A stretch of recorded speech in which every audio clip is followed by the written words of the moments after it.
तो थोड़ा कुछ अपने जो एंटरप्रेन्योरल जो आपने वेंचर स्टार्ट किए उसके बारे में थोड़ा हमारे व्यूअर्स को बताएं।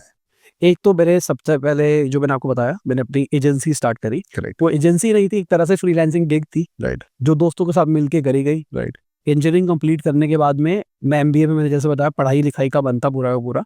तो मैंने उन लोगों को फिक्स सैलरी देना शुरू कर दिया। मैंने कहा भाई क्यों वेरिएबल, मतलब जो काम आता, जैसे मान लो किसी क्लाइंट से मेरे पास 20,000 रुपए आए, राइट। तो मैंने 7-8 हज़ार खुद रख लिए, थोड़े थोड़े इनको दे दिए, Right. तो ऐसे चलता था। मैंने उसको कहा सब छोड़ो, मैं तुमको फिक्स देता हूँ, तुम भी फ्री मैं भी फ्री। अच्छा। तो वो भी खुश मैं भी खुश। ओके। अब वहाँ में डिजिटल मार्केटिंग में एक चीज चलती है, रिटेनर, ओके। जहाँ मंथली फिक्स लेते हो। तो उस टाइम पे मैं उसको रिकरिंग बोलता था, ये सब बाद में बोलना शुरू किया क्योंकि मुझे पता ही नहीं था क्या कहते हैं। राइट। तो उनको मैं सैलरी दे रहा था, मैं पीछे से काम आ रहा था, और मैं बिना बिजनेस में इंटरवीन करे बिजनेस चला पा रहा था। ओके। ऑटोमेटेड हो गया ना? ऑटोमेटेड हो गया। तो मतलब सैटरडे संडे में टीम से कनेक्ट करता था। अच्छा। ऑफिस इनको जनता फ्लैट दिला रखा था एक, अच्छा। उसी में वो काम अच्छा, करता। तब तक ये सारा सेटअप कर दिया था? हाँ, वो धीरे धीरे होता चला गया था ओके। कुछ। ओके। तो मैं कभी कभार, मतलब जॉब कर रहा था मैं, सैटरडे संडे ऑफ होता था, मैं चला जाता था, राइट। तब मैं मॉनिटर कर लेता था। ओके। कभी नहीं भी करता तो भी काम चलता रहता था। ओके। फिर मैंने जॉब करी 3 साल, 3.5 साल के आसपास। अच्छा, कहाँ जॉब करी आपने? अलग अलग जगह पे। मैंने एक जगह पे करी मेडिटेक जो रोडीज रिनाडल प्रोड्यूस करती थी। ओके। मैंने वीडी कार्ट में किया है। वीडी कार्ट क्या था, होम शॉप 18 रिलायंस को बेच रहा था, करेक्ट। और उनके फाउंडर ने एक कंपनी शुरू करी थी वीडी कार्ट के नाम से, जो कि वीडियो कॉमर्स था। फर्स्ट इंडिया का वीडियो कॉमर्स, ओके। मतलब वीडियोस के थ्रू ई कॉमर्स चला जाएगा, तो उसका मार्केटिंग एड था। अच्छा। तो ऐसे कर करके मैंने जॉब्स करी। जॉब से मुझे समझ में आया कंपनी चलाते कैसे, ओके। क्योंकि मुझे जेन्युइनली नहीं आता था। तो फर्स्ट हैंड एक्सपीरियंस भी हो गया। हाँ, क्योंकि मेरे को ये नहीं पता था पैसे भी काटते होते हैं। मैं तो जब पहली बार नौकरी करी, पहले महीने जब पैसे कट के आए तब पता लगा। कि पैसे भी कटते हैं। मेरे पास वो 22,000 रुपए मिल रहे थे, मेरे को अभी भी याद है। अच्छा। और मैं अपने सब रिश्तेदारों को ले गया बारबेक्यू पार्टी देने के लिए, 24-25 हज़ार रुपए का खर्चा। चलो मैं कमा रहा था इसलिए मेरे को फर्क नहीं पड़ रहा, पर अगर मैं बिजनेस पॉइंट ऑफ व्यू देखूं, जितने कमाए उससे ज्यादा उड़ा दिए। 24-25 हज़ार रुपये उड़ाने के बाद में महीने के एंड में जो सैलरी आई वो थी 8-9 हज़ार रुपए, अच्छा। और मैंने एक भी छुट्टी नहीं मारी थी। अच्छा। ओके। फिर मैं जब गया तो पता लगा कि मैं लेट आता हूँ 10 मिनट, और मैं 5 मिनट जल्दी निकल जाता हूँ, इसलिए मेरे हाफ डेज लग जाते हैं। ओह, ओके। अच्छा। तो मुझे कुछ पता ही नहीं था राइट। कि मेरा मेरा जो चल रहा है। तो यही कल्चर मैंने कंपनी में सीखता चला गया। तो मैंने जितनी जॉब्स करी उतनी सारी जगहों से कुछ कुछ सीखा, फिर वो अपने बिजनेस में अप्लाई किया। कॉफी मशीन नहीं होती थी, तो फिर कॉफी मशीन देखी, मेरे को ये तो सेंस है कि हम जब नौकरी करते हैं तो कॉफी ब्रेक पे जाते हैं, उस ब्रेक के अंदर हम 15-20 मिनट खराब करके आते हैं। करेक्ट।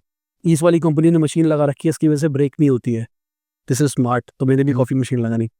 ऐसे कर करके मैंने बहुत कुछ सीखा और अपने बिजनेस के अंदर अप्लाई किया। ओके। 2017 में मैंने डिसाइड किया कि मैं अपना काम मतलब नौकरी छोड़ूंगा और मैं बिजनेस शुरू करूंगा। पापा को क्लियर किया कि पापा देखो मैं आपका काम तो नहीं करूंगा।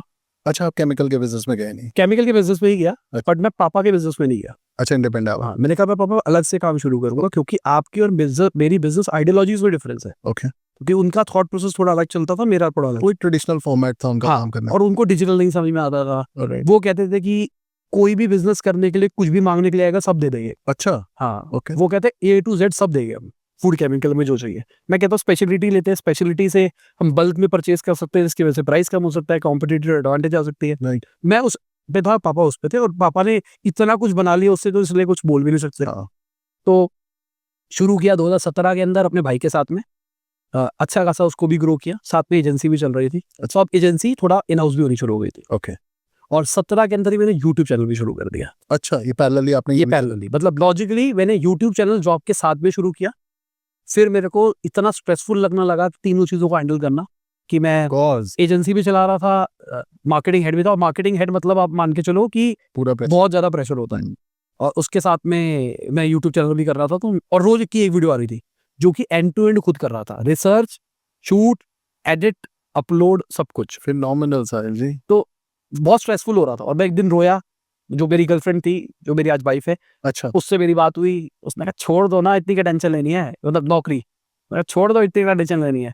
मेरे बॉस से मेरा पंगा हुआ था बेसिकली, अच्छा। किस चीज को लेके। तो उसने कहा छोड़ दो। मैं अगले दिन सुबह ऑफिस जाके, डियर, नाम नहीं लेता मैं, सॉरी मुझे नहीं समझ में आता आपका बिजनेस, और सीसी में सारी टीम, अच्छा, सबको भेज दिया। और उसके बाद टशन मार रहा हूँ। फिर उनको मैंने बोला मैं जा रहा हूँ, मेरे से नहीं हो पा रहा। तो मैंने वो भी नहीं लिया, क्या कहते हैं उसको, नोटिस पीरियड। अच्छा। मैंने नोटिस नॉर्मली होता है हाँ, मैंने नोटिस पीरियड भी सर्व नहीं किया। ओके। सैलरी कट रही थी, मैं कहा, काटो कोई दिक्कत नहीं है। अच्छा, बड़ा बोल्ड डिसीजन था उस वक्त। मैंने कहा छोड़ो। Okay. मेरे घर वाले कह रहे क्या क्या करेगा ये वो। मैं कहा अब मैं क्या भी करूँ। वो केमिकल की कंपनी हमने 2016 दिसंबर में रजिस्टर कर दी थी। अच्छा, वो इन प्रोसेस शुरू हो गया था, जो आपने भाई के साथ खोली थी। जो अपने भाई के साथ खोला था। काम शुरू नहीं किया था सर ने, बेसिकली हमारा ऑफिस बन रहा था तो इसलिए रजिस्टर किया गया था। ओके, और आइडिया उसमें ये था कि हम पापा वाला काम को थोड़ा एक्सपेंड करेंगे। अच्छा, फिर मैंने क्लियर किया, मैंने कहा जॉब छोड़ रहा हूँ, मैं अपना ही काम शुरू करूंगा। अरे फिर हमने उसको स्केल किया, वो काम अच्छा खासा स्केल किया गया। कोविड के बाद में वो काम मैंने अपने भाई को दे दिया, अब मैं वो ऑपरेट नहीं करता। अच्छा, now he is looking after that. तो इन बिटवीन मेरी एजेंसी अच्छी खासी ग्रो हुई। इन बिटवीन हमने कोर्सेज का काम शुरू किया, बढ़ाना शुरू किया। हम डिजिटल मार्केटिंग ऑफलाइन बैचेस करते थे, और इसका भी लॉजिक क्या था कि एजेंसी ना बहुत तेजी से ग्रो हो रही थी, राइट टैलेंट था नहीं मार्केट के अंदर। तो मैंने पढ़ाया, मतलब लोगों को पहले आप देखो, आपको एक एम्प्लॉय हायर करना है तो आपको एम्प्लॉय को ट्रेन करना पड़ेगा। 3 महीने आप उसको सिखाओगे, सैलरी भी दोगे, राइट, उसके बाद में जाके वो आपको कमा के देगा। राइट, यहाँ मैंने गेम उल्टी कर दी। मैं 30 बच्चे पढ़ाता था, उनसे पैसे लेता था, अच्छा, उनमें से जो क्रीम बच्चे होते थे उनको हायर कर लेता था। वाओ। तो मेरे पैसे भी नहीं लगे, रिस्क भी नहीं, और उनको क्रीम बच्चे मिल भी जाते थे। तो ये किस नाम से खोले थे आपने? लपास के नाम से थी। लपास। लपास। तो 2017 के अंदर जब हमने ऑफिशियली अपनी वेबसाइट बनाई है, तब हमने लपास का डोमेन यूज किया, क्योंकि अभी तक तो दोस्ती यारी में काम चल रहा था, डोमेन की जरूरत ही नहीं थी। राइट, सब जितने क्लाइंटल थे वो साहिल खन्ना को जानते थे, राइट, किसी को कोई लेना देना नहीं था इस चीज से। 2017 के अंदर जब हम यूट्यूब पे आ रहे थे तो उनको वेबसाइट बनानी थी, अगर हमारा को कोर्स बेचने थे। लपास इंडिया, बेसिकली हमने 2 वर्टिकल्स बना रखे थे। ओके, एक लपास इंडिया, एक लपास इंटरनेशनल।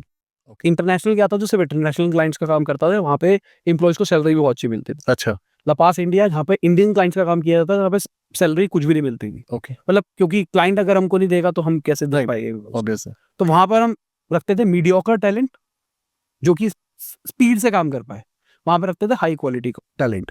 अच्छा, तो वहाँ फील्ड है वो आपकी इंटरनेशनल में थी, और जो जनरल वाली है वो इंडिया में भी टीम बिल्ड करी, हमने इंटरनेशनल में भी टीम बिल्ड करी, और अभी रिसेंटली मैंने कंपनी भी भेज दी अपनी वही वाली।